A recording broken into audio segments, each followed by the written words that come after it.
অন্তর্বর্তী সরকারের নিরপেক্ষতা নিয়ে গভীর উদ্বেগ প্রকাশ করেছে বিএনপি। শনিবার রাতে প্রধান উপদেষ্টার সঙ্গে বৈঠকে তারা একটি লিখিত বক্তব্য দেন। ওই বক্তব্যে দলটি বলেছে, দীর্ঘ ১৬ বছরের ফ্যাসিবাদী আন্দোলনের ফলশ্রুতিতে ২০২৪ সালে রক্তাক্ত ছাত্র গণ অভ্যুত্থানের মাধ্যমে স্বৈরাচার পতনের পর গঠিত হয়েছে অন্তর্বর্তীকালীন সরকার। ফ্যাসিবাদী শাসনের পতনের পর জনগণ একটি নিরপেক্ষ, দায়িত্বশীল ও প্রত্যাশাপূর্ণ সরকারের স্বপ্ন দেখেছিল, কিন্তু বাস্তবতা এখন ভিন্ন। বিএনপির দাবি, গণ অভ্যুত্থানের মাধ্যমে যে জাতীয় ঐক্য গড়ে উঠেছিল তা এখন বিভক্তির পথে।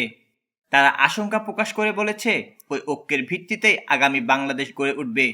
এটা যদি ভেঙে পড়ে তবে তা হবে জনগণের স্বপ্নভঙ্গে সামিল। দলটির অভিযোগ, সরকারের সাম্প্রতিক নানা কর্মকাণ্ডে জনমতে এর নিরপেক্ষতা নিয়ে সন্দেহ দানা বেঁধেছে। তারা বলেছে, কিছু উপদেষ্টা সরকারের ভাবমূর্তি ক্ষুণ্ণ করেছে। বিশেষ করে যেসব উপদেষ্টা রাজনৈতিকভাবে যুক্ত তাদের অব্যাহতি দেওয়া জরুরি। জাতীয় নিরাপত্তা উপদেষ্টার কথাও আলাদাভাবে উল্লেখ করেছে বিএনপি। দলের মতে তিনি ইতোমধ্যে বিতর্কিত হয়ে উঠেছেন। তার পদে থাকা সরকারের নিরপেক্ষতা প্রশ্নবিদ্ধ করে। চট্টগ্রাম বন্দর ও মানবিক করিডোর ইস্যুতে সরকারের বক্তব্য ও নীতিগত অবস্থান নিয়েও প্রশ্ন তুলেছে বিএনপি। জাতীয় স্বার্থ সংশ্লিষ্ট এমন সিদ্ধান্তগুলো কেবলমাত্র জনগণের ভোটে নির্বাচিত সরকারই নিতে পারে।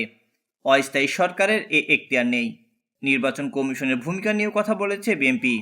যদিও কমিশন গঠনে সব পক্ষকে অন্তর্ভুক্ত করা হয়েছে, তবুও একটি মহল তা পুনর্গঠনের দাবিতে আন্দোলনে নেমেছে। ঢাকা দক্ষিণ সিটি কর্পোরেশনের মেয়র ইশরাক হোসেনকে এখনও শপথ গ্রহণ করানো হয়নি। এটি আইনের শাসনের পরিপন্থী বলে দাবি করেছে দলটি। বিএনপি এই বছর ডিসেম্বরের মধ্যে একটি জাতীয় সংসদ নির্বাচনের নির্দিষ্ট রোডম্যাপ ঘোষণার দাবি জানিয়েছে।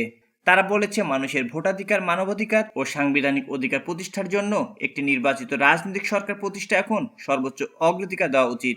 তারা সতর্ক করে বলেন, সরকার যদি জনগণের এ প্রত্যাশা পূরণে ব্যর্থ হয় তবে বিএনপির পক্ষে সহযোগিতা চালিয়ে যাওয়া কঠিন হয়ে যাবে। বিএনপি মনে করে, সংস্কার একটি চলমান প্রক্রিয়া এবং তা নির্বাচন প্রক্রিয়ার সঙ্গে একত্রে চলতে পারে। সেই সঙ্গে তারা পুনরায় যোগ দিয়ে বলেন, মানবতা বিরোধী অপরাধে অভিযুক্ত ব্যক্তিদের বিচারও চলমান রাখতে হবে।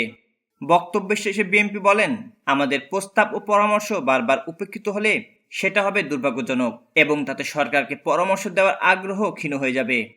আমরা আশা করি সরকার ঐক্যমতের ভিত্তিতে রাষ্ট্র পরিচালনায় সক্ষমতা ও সদিচ্ছা দেখাবে।